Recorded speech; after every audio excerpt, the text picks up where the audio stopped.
I guess this is probably worth at least us poking around, and you tell me how it sort of resonates with you. But this is now a completed and finished story with regard to Andrew Wiggins, where he was, what was going on. We are, again, going to never know exactly what happened with Andrew, and that is fine.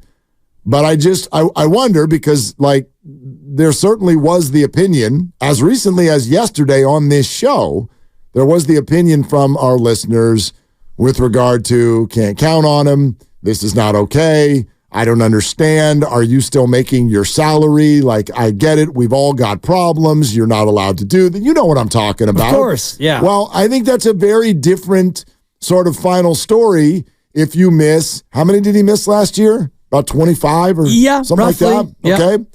26. That's very different than missing 4. It is. So does anybody have anything that they would like to share with regard to that opinion now that this has come to a close? He's back. He's back. Missed a road trip. Yes, missed a road trip. And last year, after game 57, of which he had played 37 of 57, he was hurt. And then he came back and he was in and out. And then after game 57, that was it. He was done until the playoffs. So he missed from February 13th all the way through April 9th. He came back on April 15th. So he was out 2 months. This time was 10 days. So yeah, totally different. If the reason was the same or the reason was different, it doesn't matter. This time was 10 days. Last year was 2 months. So yeah. You feel totally different about it. Yeah, I absolutely. I agree with, and furthermore, I'm excited that he came back well before the playoffs. That was, I think, going to be for some a little bit of a head scratcher. You know, like it was like last year when you looked at this, you're like, okay, you've got a family issue, but it's not so big that you would miss playoff games. You'll be back for that. I don't know, man. The whole thing kind of comes to a close, and the Warriors are not going to say anything about it. And Andrew's back and ready to go. And look, this is the time where they need him to be, as everyone seems to be pointing out in this room, whatever it is he's going to be. I guess that's kind of my takeaway. Like, I think it's great that they're full strength, and I look at who Andrew was for the last 3 weeks or so prior to him leaving. I think that's all he needs to be for this particular team. But maybe we've got different ideas of where this particular team is going. You know? Right. If he is the player that he's been over the last 10 games, well, then you're going to be a play-in team. Maybe you survive it. Maybe you make it into the playoffs, and then you're going to be one and done. Because what he's been I think that's who they are. Better, but it's not good enough. I think that's who they are.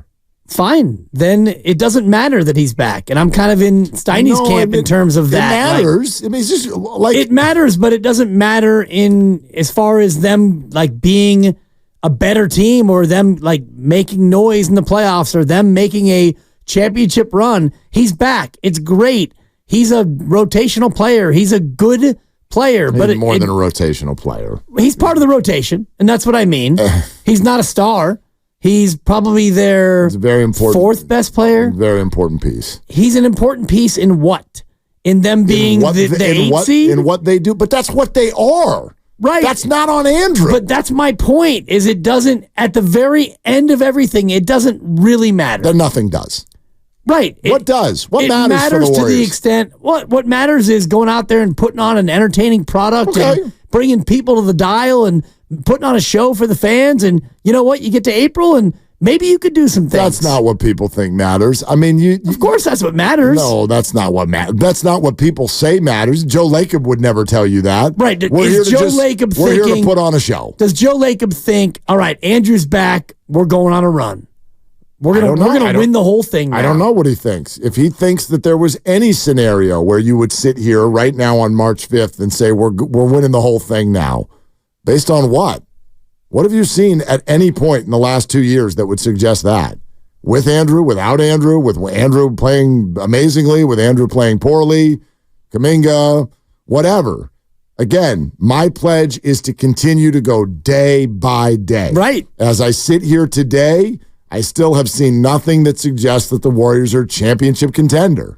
They're not. My mind remains totally open to that might change. That might change. That would be one hell of a trick. But crazy things happen in sports. Miami Heat almost did it. Yeah. So, like, I can't close the door on it. But I do think that the Warriors are in a little bit of a spot in terms of reality versus reality, in a way, if you know what I mean. And here's kind of what I'm saying about that. Like, if you're sitting there right now going, guys, the Warriors aren't winning a title. If somebody had this opinion today, would you agree with it? You have to make at least a partial contractual decision about Moses Moody this offseason. Yeah. Okay? And the Warriors are the 10 seed as we sit here right now. And they can't beat a good team. So Andrew has shown himself to be unreliable 2 seasons in a row. So why don't you just give that spot to Moody for the rest of the year? Because let's see what he's got. I don't know that the Warriors are that much worse with him versus Wiggins. So let's see what he can do. And come on, y'all. It's not like we're going to win a title anyway. If somebody said that to you, agree or disagree? Oh, disagree. Okay. Disagree. Why? Because you want to see what you can possibly get for Andrew Wiggins as well. It's not as simple as... Interesting take. It's not as simple as, we want to give Moses a chance to see what we have with Moses Moody. I would imagine that the Warriors know exactly what they know that they have with every single player. I don't think that they're looking at any of these guys and thinking, all right, 22 games left. We need to make a decision because I'm unsure about player A, B, C, D, E, F, or G. I think that they know whether or not that they want a player to be a part of it or whether or not that they think that this player has a future for the team. That's interesting. I don't think that there's any doubt. Now, if somebody comes in and says, you know what, we love Kaminga, we're going to give you 2 first-round picks and an all-star, well, now you're going to say, okay, we love Kaminga. Boy, we love Kaminga, but that's an offer we can't refuse. I think that they know internally how they feel about every single one of these players. I think they know how they feel about him. I don't think that they know at all points what they're going to get out of him. I mean, what you just said about Kaminga, and I think this is a fact, there's no way in hell that any one of us sit here on March 5th and have the same opinion of Jonathan Kaminga that you had on Christmas Day.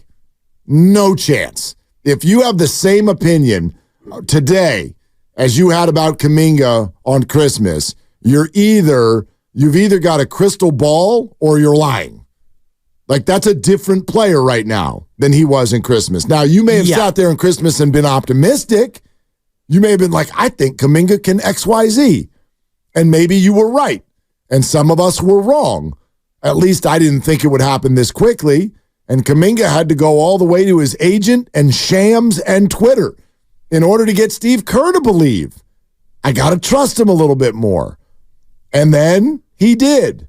Now, there are probably still opinions about exactly where he stands right now and where it's going. But to say that, like, they firmly know exactly what they've got in each player, I don't really know how you could. Like, some of these players have evolved literally just since the turn of the calendar. Right. So there's the they and then there's the us part of it that to me is interesting because I think that the Warriors internally know a lot more than we do. Of course. In terms of they do. What a player would be and what the player's upside might be. I don't think that they're looking at Jonathan Kaminga and they're blown away by the development that he's gone through over the past 2 months. You don't? I don't think they're blown away like, oh my God, we couldn't have seen this coming. I think they're delighted that he's done the things that they thought that he possibly could do. I think he's untouchable. Right. I think he's completely untouchable. They think he's untouchable. But they didn't think that 2 months ago. Well, and they didn't think that a month ago. Or at least that opinion was not across the board. Real quick, by the way, I want to let everybody know Andrew Wiggins spoke for 3 minutes today, and we'll let you hear that in its entirety in just a few minutes. But go ahead. Just the idea of him being untouchable is, to me, a little bit of a fool's errand because if you get Milwaukee and they come to you and say, you know what, we're going to give you Giannis for Kaminga. Well, but that doesn't work. You can't do that. No, if you want to talk about like whatever the financial part of it would be, and Kaminga's a part of a trade, so you could get Giannis Antetokounmpo, all of a sudden he's not untouchable anymore. Well, so the idea of him being untouchable, I don't know, to me is a little bit of a a misnomer. But that feels unfair because that's not reality. The reality is no one's untouchable, and Joe Lacob said as much in his comments on the TK Pod, where anybody is possibly tradable. When you look at this year, if you wind up as a 10 and you don't make it out of the play-in, and you're not in the playoffs, and you're sitting there in April, and you're not having basketball games, and Joe Lacob is competitive, he's going to look at every possible permutation as a way to get his team better. Listen, your phone rings, you pick it up, but by the same token, if Steph Curry is untradeable because he's Steph Curry, there's zero doubt who the next player is that the Warriors would be like, and we're keeping him too. Like, there's no doubt. Kaminga. Jonathan Kaminga is the next player. Based on salary and upside. Or just, for sure. Like they don't. For sure. I mean, the Warriors, can you not, I think everybody can tell this. The Warriors are not just motivated by what they see from Kaminga. I think there is motivation baked into the idea of, we would like for one of our draft picks to have worked out. The Warriors want that. The Wiseman thing. Yeah. Even the way the Poole deal ended up going.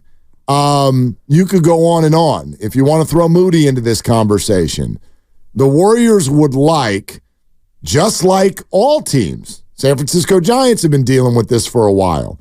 The 49ers certainly value players they picked, right? We heard that just yesterday. Brandon Ayuk. Well, that's valued differently because that's our guy. We drafted him. We developed him. Actually took a year where we really developed him. Yeah. And he's working out. So that's a player we value higher. I think the Warriors absolutely feel that way about Jonathan Kaminga, and they right now see an avenue that's like a flagship guy in 3 years.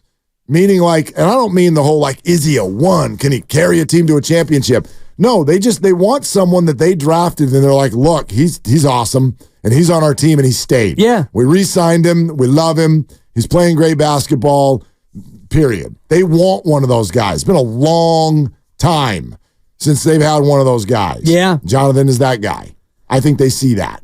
Absolutely. At the same time, if you get in the offseason and you come off a disappointing year and we all look at the Steph Curry window and you know that it's starting to close just a little bit, he's got 2 more years after this one on his contract, and maybe he'll play longer. He's got a baby on the way, and I know he's got to make ends meet and all the rest of it, so maybe he keeps on playing. But when you start to look at maximizing the Steph Curry window and you think, yeah, Jonathan Kaminga, he is great, and we love him, and we're going to keep him. We'd love to keep him, but he's probably, and you just said it, 3 years away from being no, I didn't mean that guy. I didn't mean that. I didn't mean no, that. But I didn't say that. I just mean that. I think that's more likely a realistic look at when he becomes like that dude. Maybe I chose 3 years, meaning like maybe Steph's gone by then. Right. Maybe I know his what you're career's saying, over. and I'm not trying to impugn you with your own words. I just I think of it in terms of like the reality of a 21-year-old player. You don't often see a 21-year-old player get from where he was to where he is to really that top next level. And he may not go to that next level. And maybe but he does. Yeah, the guy that he is right now, I think that they're absolutely thrilled. Oh, sure. With where he's sitting.